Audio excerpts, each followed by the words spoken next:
Try is the usual word. Amen. This morning, when I got here, or I'd been here a while, this little boy, this tall, came walking up to me, and he looked up at me with very serious eyes. His brother Harbin. I said, yes, sir. He said, are you preaching from the New Testament this morning? Oh, and I said, well, yes, I am. He says, good. I only have my New Testament with me.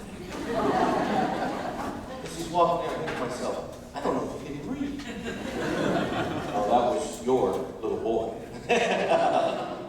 Amen.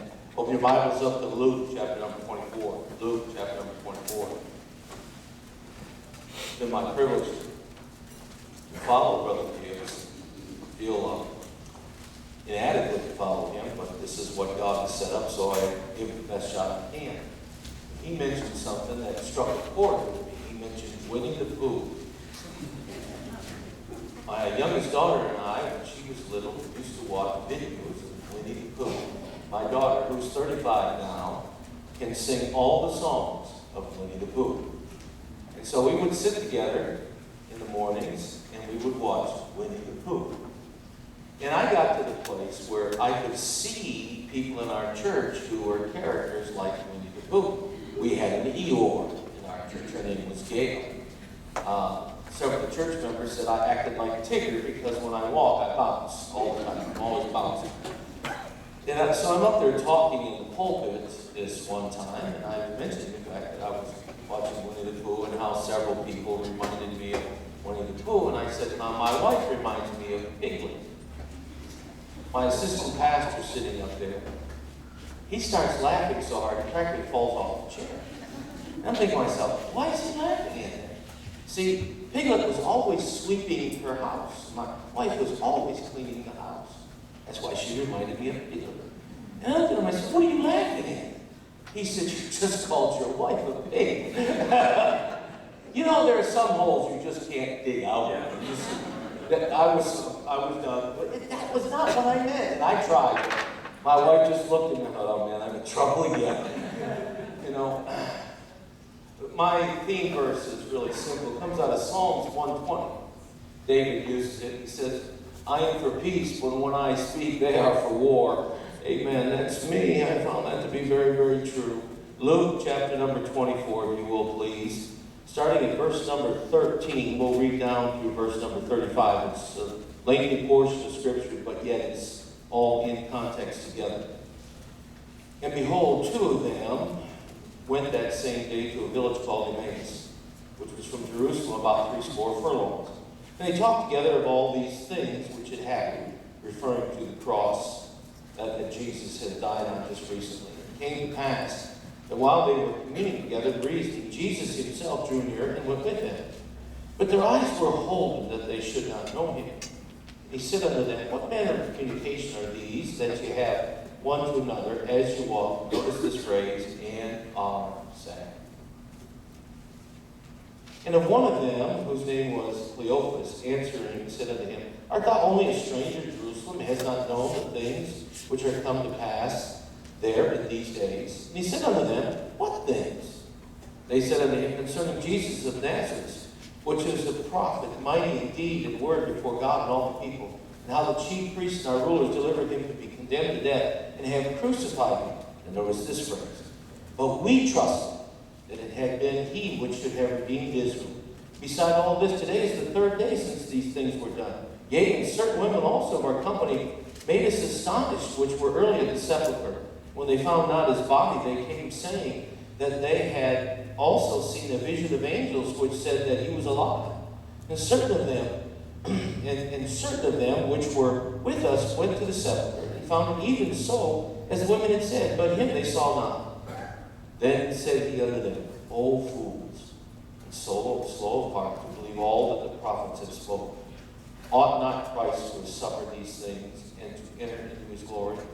And beginning at Moses and all the prophets, he expounded unto them in all the scriptures the things concerning himself. And they drew nigh unto the village whither they went, and he made as though he would have gone further. But they constrained him, saying, abide with us, for it is toward evening, and the day is far spent. And he went in to tarry with them. And it came to pass, as he sat at meat with them, he took bread, blessed it, brake, and gave it to them. And their eyes were opened. They knew him. And he vanished out of their sight. And they said one to another, did not our heart burn within us while he talked with us by the way, and while he opened to us the Scriptures? And they rose up the same hour and returned to Jerusalem, and found the 11 gathered together, and them that were with them, saying, the Lord is risen indeed, and hath appeared beside them. And they told what things were done in the way, and how he was known of them in breaking of bread. Let's pray. Father, thank you so much for your blessings. Thank you for the time and opportunity. Thank you for the message we just heard. I pray, Father, that you'll continue to work in the hearts of people that are here. I thank you for the time for this church, pastor. Thank you for all that you've done. Most of all, I thank you for saving. Now, I pray, Lord God, that you'll use this morning the message you have given me. I pray, Heavenly Father, that you'll touch each and every heart. I ask you to fill me again. Bring the message. Have me to say only what you want to say. For we ask these things in Jesus' name. Amen. I have found in the pastorate that there are three basic things that destroy the Christian life. One of them is the lust of the flesh. When you allow the lust of the flesh to take over, it will destroy your life. It will cause your Christianity to be gone, to fall by the wayside, and ultimately take you out of church and any service to God. I've also found that bitterness destroys the Christian life. You get bitter. There are several verses that deal with the issue of bitterness throughout the New Testament, and quite a few examples of bitterness in the Old Testament. Bitterness will destroy the Christian life. It will cause you, even though you may sit in a church service for years thereafter, to be of no use and of no work to God. The third thing that I have found that destroys the Christian life is discouragement. Discouragement is a difficult thing to deal with. And if you've been saved any length of time, you have had to deal with discouragement. Discouragement comes our way. And in reality, we don't present discouragement as it should be presented. Discouragement is a sin. Discouragement is a result of things going a different way than what we planned on. See, I have my plans, whether I'm willing to admit it or not. I have the way I think things should go. And when they don't go that way and things begin to fall apart, I then become discouraged. I have found that God's way is better than my way. Amen. But I have found that generally speaking, I think my way is better than God's way. And so when things don't go my way, I become discouraged. Discouragement can destroy you. It really can. In the Bible, there are many things that talk about discouragement. And as I looked at the issue of discouragement and went through some real difficult times of my own personal discouragement, God led me to this portion of Scripture and showed me how He has set to deal with our discouragement. I want to take you through this portion of Scripture. I want to show you how the Lord Himself dealt with discouragement. And when I get to the end of this particular message, I'm going to give you an illustration from my life about how God showed us how to deal with discouragement that is consistent with what these Scriptures say. I want you to show it, and I want you to watch as we go along. The first thing I want you to see is in the hurting of these men. These guys are discouraged. They hurt. You see, they had a plan. They had a thought of the way things were going to take place.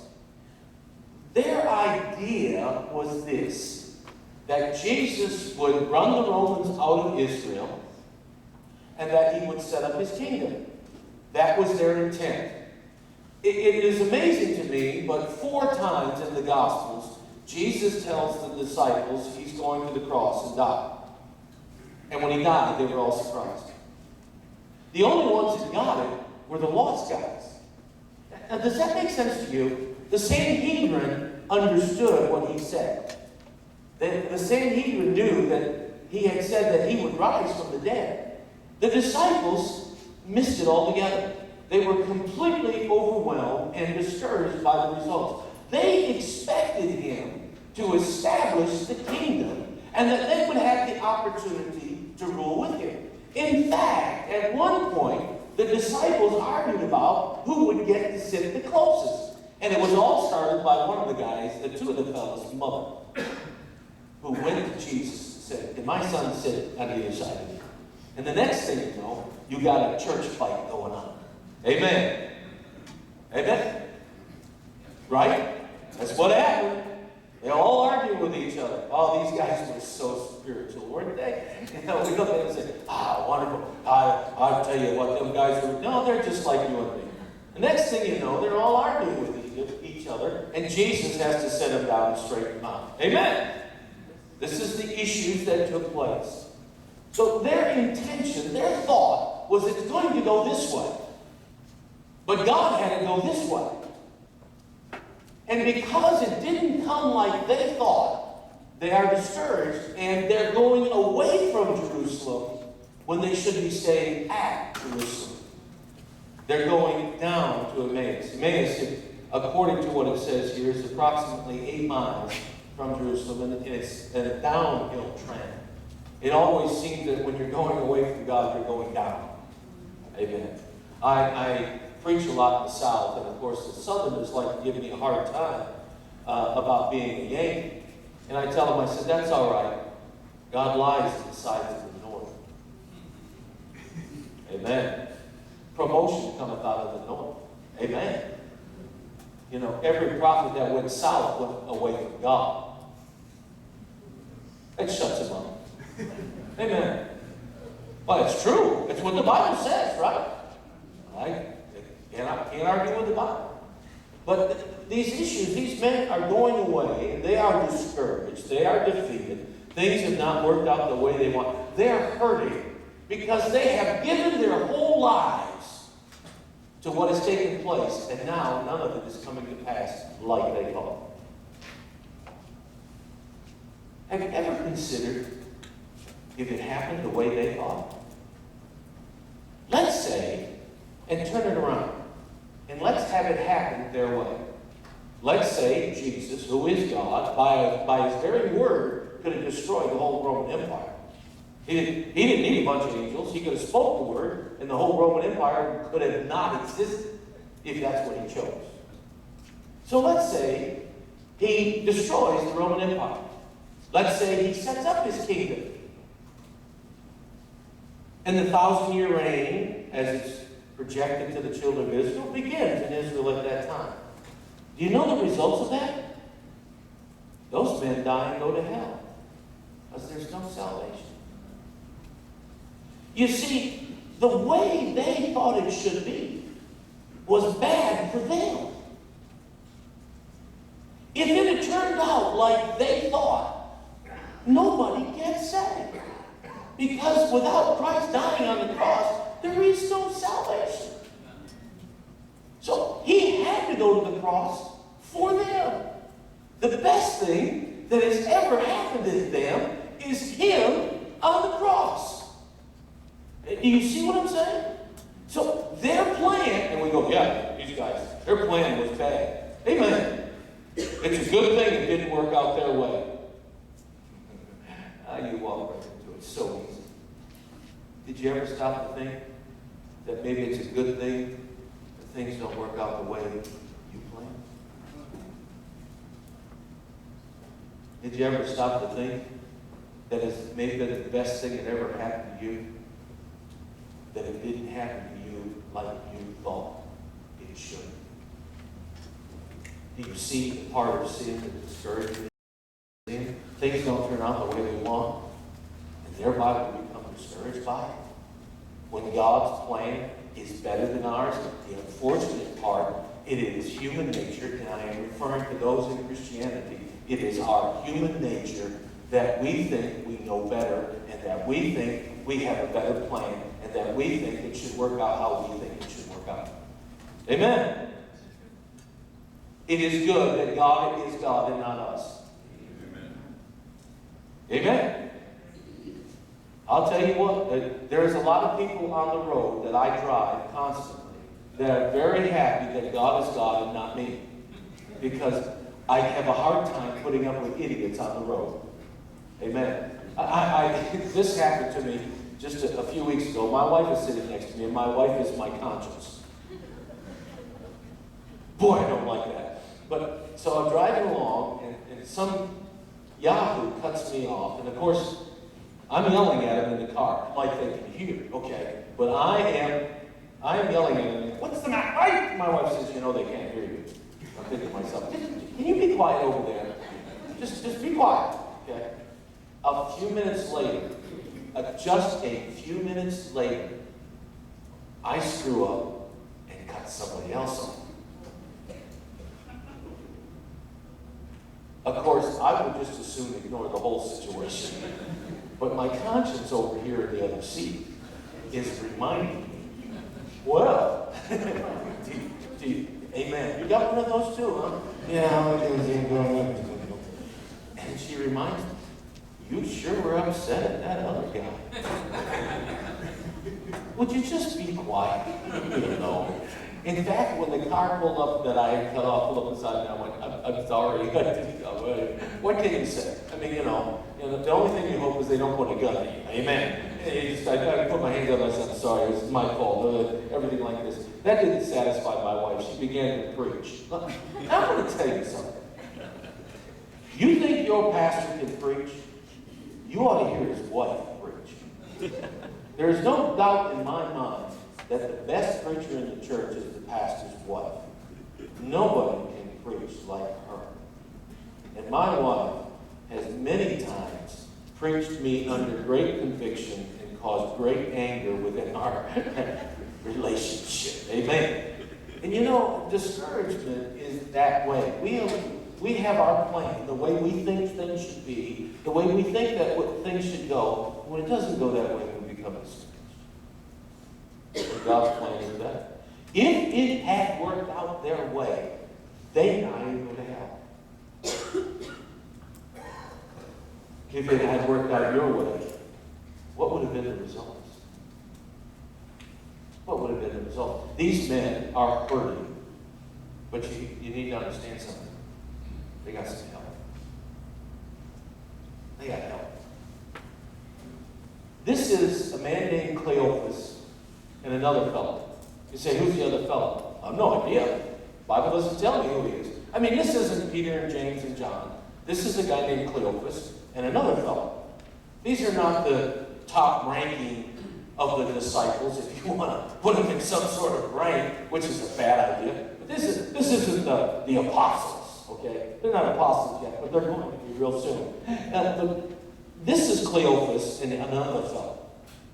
And you know who showed up to help them? Jesus Christ himself.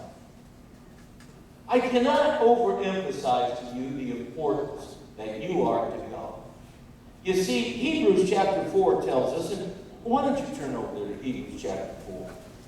We know the verse, but I like to read it just so that it can be convicting to you just as much as it is convicting to me. But in Hebrews chapter number 4, in verse numbers 15 and 16, very, very familiar portion of Scripture, very much well known by all of us. And if I get my fingers to work, I might even get there.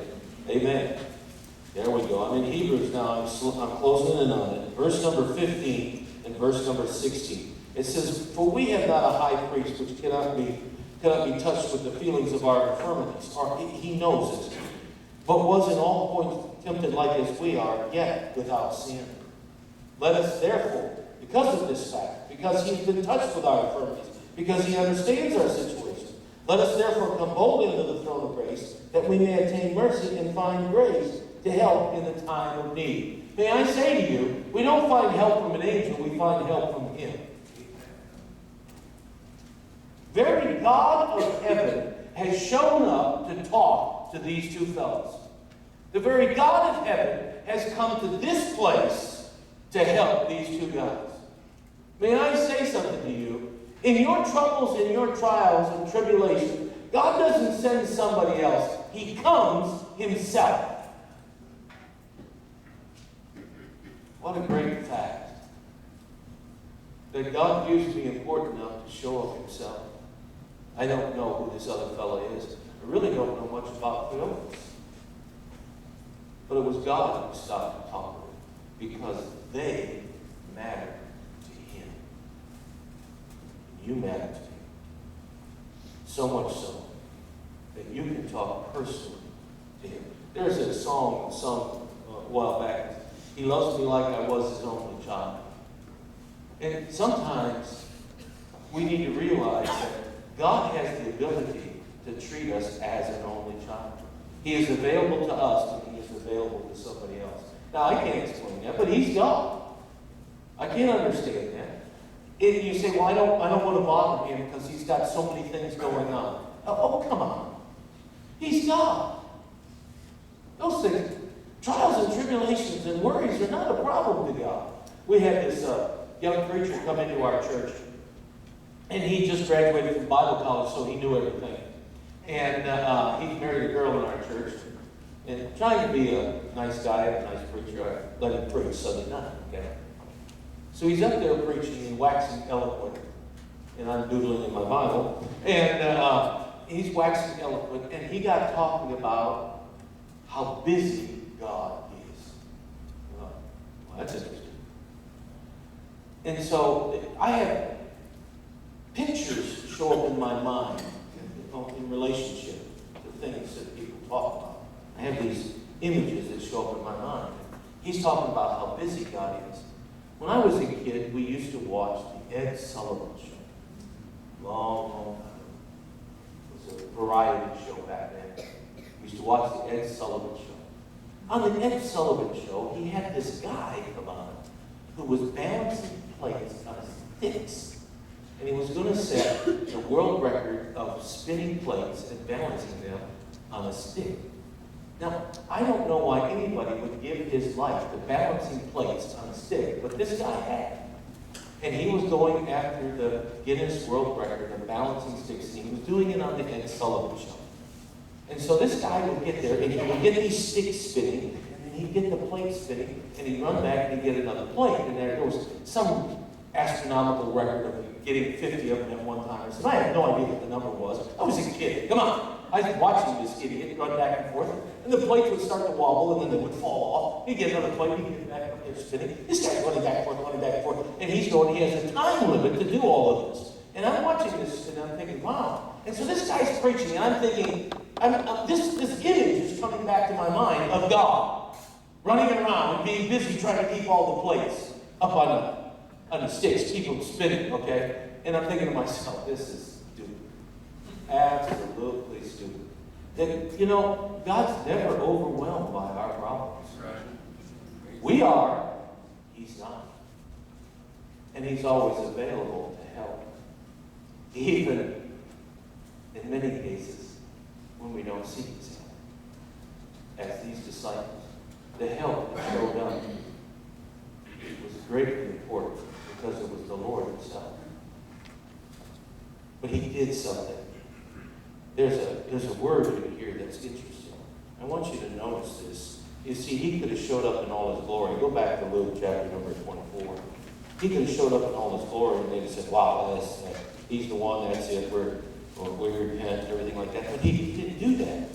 And I asked myself the question, why didn't he do that? Because I believe he is setting down a principle for us to follow in years to come. But here's what happens. And he uses a word, and let me find that word again, and I have to find it. It is the word in verse number 16. It says, but their eyes were holden that they should not know him. The word holden means restrain. So when he held back from them knowing who he was. To them, he was just a stranger walking down the road. They had no idea who he was. And he walks with them. I sometimes wonder if there's not been times in my life, and maybe in your life, that the Lord has come and walked with us and we didn't know it was him. It says, it makes a statement in the scriptures that some have entertained angels unaware. Sometimes I wonder about that. I have no idea. I have seen people, we were in a car accident where some people died. A lady died, and 2 other people were very, very seriously injured up in Montana. And we're on I-90 in Montana near a place called Anaconda, which is a snake, okay? It seemed to be an appropriate place. and we're pulled over to the side of the road, and I had run back to try to help at the accident. And my wife is trying to call the ambulance and the police, and she has no idea where we're at or what's going on. We're out in the middle of nowhere, on 90, there's just nothing, okay? And my wife is trying to tell them where we're at.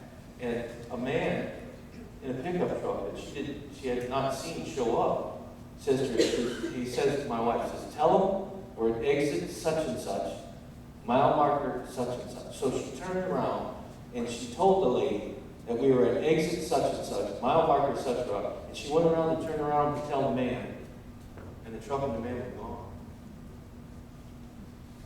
And you could see down the highway for miles because it was flat and it was straight. And there was no truck. I don't know. My wife to this day believes there was an angel that showed up and held her at a time when she needed it. It's possible. No, so we just count those things, but it happens. God says it will happen. And Jesus has holden their eyes and restrained them, and he's done it for a reason. Because he's going to show us a principle, and he's going to lay down that principle not only for these men, but for us in years to come. He's restrained their eyes. They don't know who he is. He asks them a question. He looks at them, and he says to them in verse number 17, it says, what manner of communication are these that you have one to another as you walk and are sad?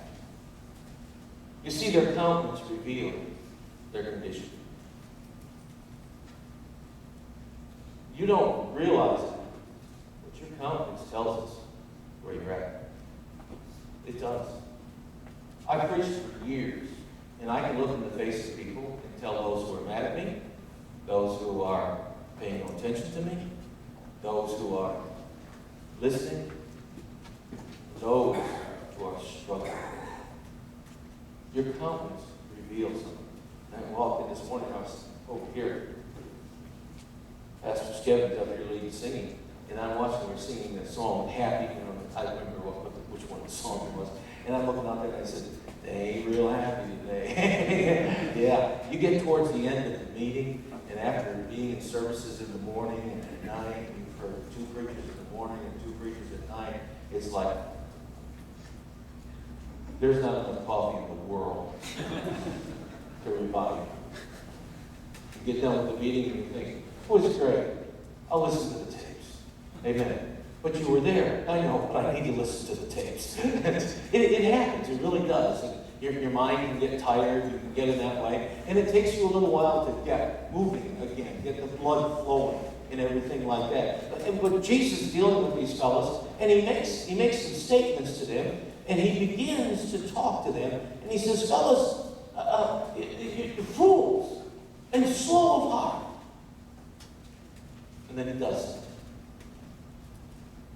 I'm going to explain to you the principle that he lays down by way of an illustration. That's a rather lengthy illustration, so please bear with me. This is something that took place in our family approximately 17, 18 years ago. Our youngest daughter, at the age of 15, she's 35 now, at the age of 15, came to us and said, Mom, Dad, I'd like to play soccer. Would it be okay if I played soccer? I thought, okay. I don't know anything about soccer. I know you can't touch the ball with your hands. After that, I have no idea. I don't like soccer. Never had.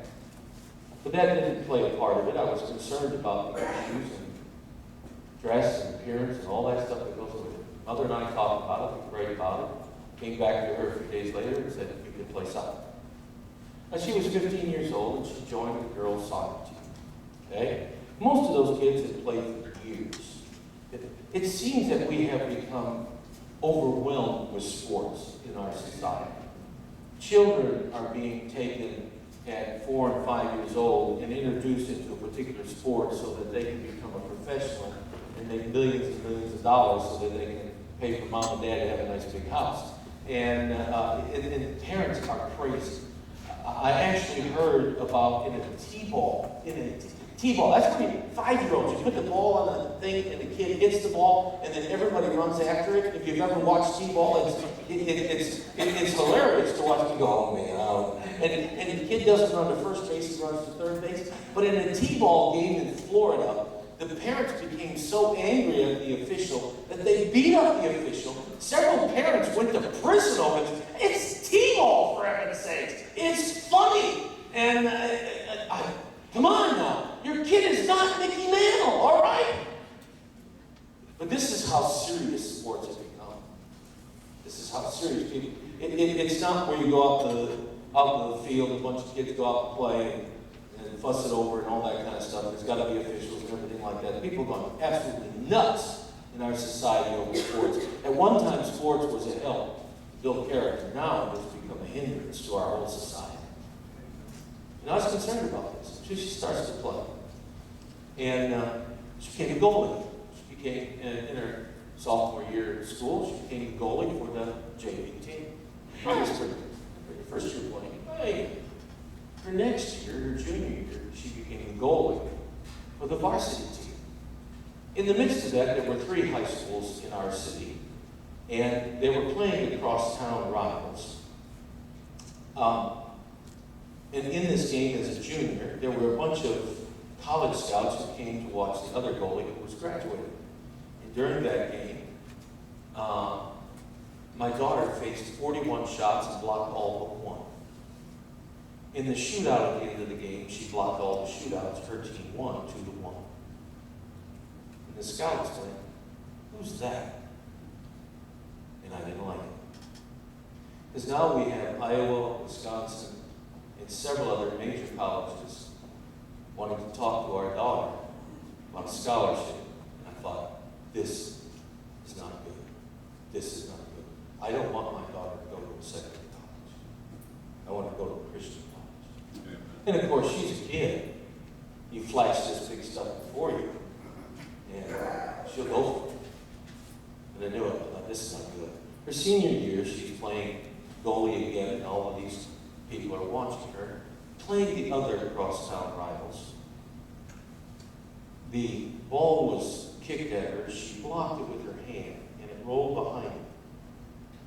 She spun around to get the ball, not knowing that her left foot was in a hole.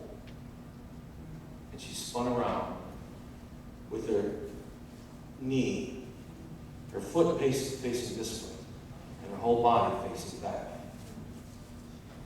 Her kneecap ended up here, all the way up, just short of her waistline. Her 2 legs crossed like this. She had what they call a knee, I forget what the term was, a knee dislocation, what they call it. She tore the ACL, the MCL, the LCL, and stretched the PCL. I mean, she just absolutely destroyed that leg. We only heard her holler from the stands, ran down, and brought an ambulance in, they wrapped it. I didn't see the leg. We didn't know the extent of the injury at that time. And they took her to the hospital. They took her into the emergency room at Finland Hospital. The doctor came over and opened up the air cast, took one look, closed the air cast back up, and ran out of the room. I said, what in the world? What's going on here? I figured, maybe she tore an ACL, something like that. It's not uncommon for girls in sports. And I thought, well, she just tore an ACL or something along those lines. So he runs out of the room. The next thing, about 5 minutes later, another doctor comes running in. I met this doctor years before. He comes running in his scrubs and runs into the room and chases everybody out. What the world's going on here? And they proceeded to work on my daughter. They took her in for an MRI, and they had a hard time. They couldn't find the kneecap. They kept looking around for the kneecap, found the kneecap up, like I said, up here. They had to get it, they brought in a couple of big interns, and I'm watching all this going on, thinking, what in the world is happening here? And they brought a couple of big interns in, they gave her a whole lot of morphine, and the one intern laid out her body, the other one laid on the other side, and the doctor grabbed the leg and he pulled the leg back out. Then he took the kneecap and he worked it back into the place it would go. When he came out, he told us these events. but first I told him, I said, well, how long before, she's able to walk again and all this other kind of stuff? He said, Mr. Harbin, Pastor Harbin is what he called us, Pastor Harbin, you need to understand, before the night's over, I may have to cut off that night. He said, there's a 90% chance that I will have to cut off her night. What? Are you kidding me? A 90% chance? What are you talking about? Nobody touched her. He said, she's torn the ACL, the MCL, the PCL. He said, but our concern is, has she torn the artery? And most of the time, in this kind of injury, 90% of the time, you tear the artery. When you tear the artery, the leg has to be cut off, or you will bleed. What? Are you kidding? He said, no. He said, we will monitor through the night. By tomorrow morning, I will know. And if the artery is torn, the leg comes off. I was stunned. We called the church members, called some of our friends, and said, pray. I don't know what else to do. What do we do? Just pray. And through the night, we prayed. The doctor said, go home. There's nothing you can do here. And you don't want to go home. He said, no. He said, go home, get some rest. He said, tomorrow will be a long day. You need to get a few hours sleep. And he said, she's out of it. We've got her completely drunk. She's not even going to know who's there, who's not there. Go home and get some sleep. He said, I know you, Pastor. I've been around you before. Go home and get some sleep. So we went home. We prayed. Other people prayed. People were calling us and praying. I think we got about like 3 hours of sleep. Back up to the hospital. Came in, the doctor said, the artery is okay. Praise the Lord. He said, now we're going to have to do some surgeries. But the artery is okay. We can save the leg. Praise the Lord. Well, you need to understand something about our youngest daughter. Our youngest daughter was extremely self-confident. She had gone on a mission trip to Romania, not a problem. She had great confidence. She believed she could do anything. And so she did. She had done everything she had tried, she had successfully accomplished. She had great confidence in herself, great confidence in everything she did. She was very sure, and other girls would follow her. She was, at 15 years old, the leader of the teen girls within inside of our church, even those who were seniors in high school. It was just her personality. She was so confident. But when this happened, she lost all her confidence. She became unsure about everything. She became fearful about everything. She clung to mom and dad as she went through this during the summertime. She faced a couple of surgeries that summer. Ultimately, so far, she's faced 6 surgeries on that leg.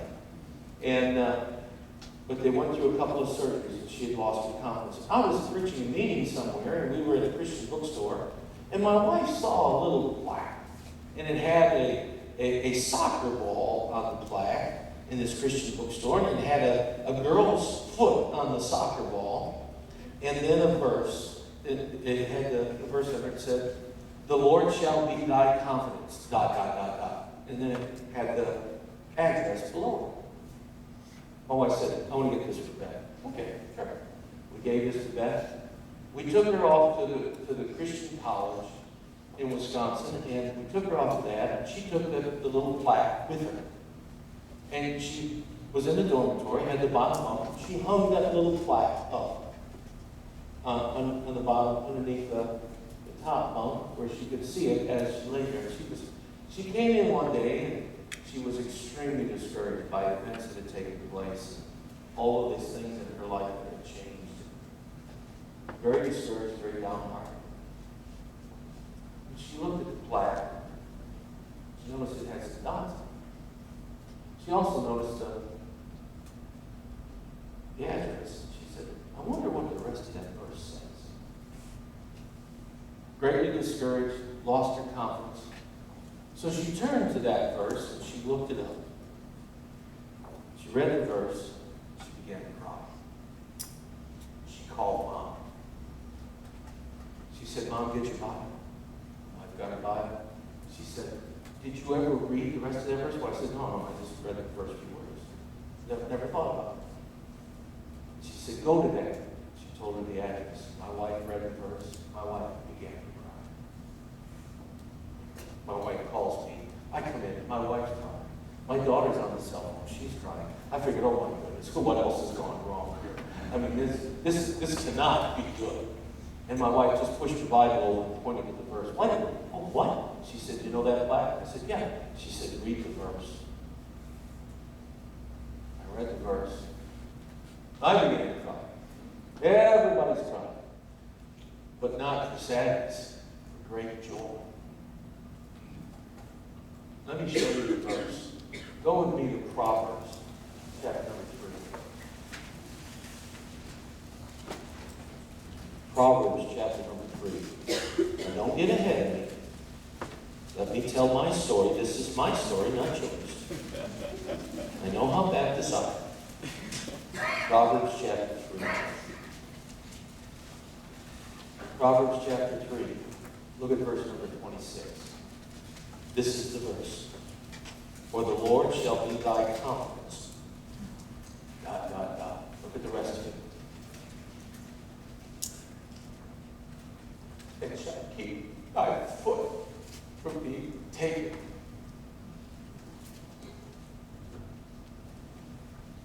You know who sat with my daughter that night? The Lord sat with her. You know who went into the surgery room with her? The Lord went into the surgery room with her. The Lord, and when she read that verse, the realization struck her that through all of that, He kept the foot. He kept that artery from being torn. Through all of those injuries, through all the things that she went through, He kept it. You see, God didn't give her a vision. God didn't create all these things. He gave her a verse.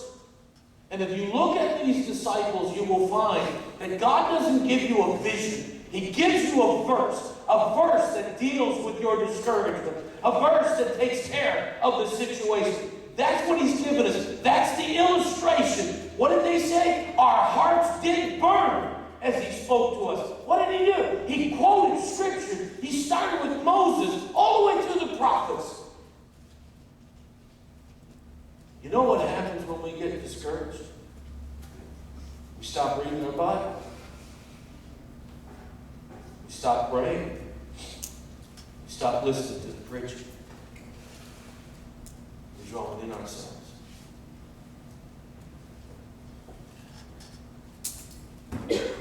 This is the cure. He gave it to you. This is what will answer the problem. This is what will deal with your discouragement. This is what will help you through your circumstances. And why is it the first thing we set aside? Why is it the first thing that we don't do? We get discouraged and we stop reading our Bible. It is the one thing that will walk us out of discouragement. When my daughter went through that, I realized the lesson. And now, when I get discouraged, I reach over and grab my Bible. And I take a minute to pray and say, God, help show me something. I found that most of the times it's in the book of Proverbs. But somewhere along the line, God has a verse for me to answer my discouragement. You see, this book is not just a history book. It's not just an illustrated book. It's not just an example book. It is a living book. Amen. This thing is alive. Amen. And in it are the answers from my heart. That's not a vision. There's a verse. That's the example He set down in Luke chapter 24 with their discouragement. And I would ask you, you're here today in discouraged. You're facing struggles, trials, tribulations. Things aren't going the way you planned. Facing things that you didn't expect. You're watching things happen. You don't know how to deal with it. He's got a verse for you. He's got an answer. We're my wife last night. She has a very big responsibility coming up to her. She's going to be speaking to a bunch of pastors' wives in November. And she's been really, really struggling. And she told me last night, she said, I got the verse. I got the verse for what I'm supposed to do. I said, well, tell me what it is. She told me, and I said, boy, that's a good one. That works. That works for exactly what you want to say. Exactly what you're supposed to do. You see, here's the answer. Right? Your situation, your circumstances, here's the answer.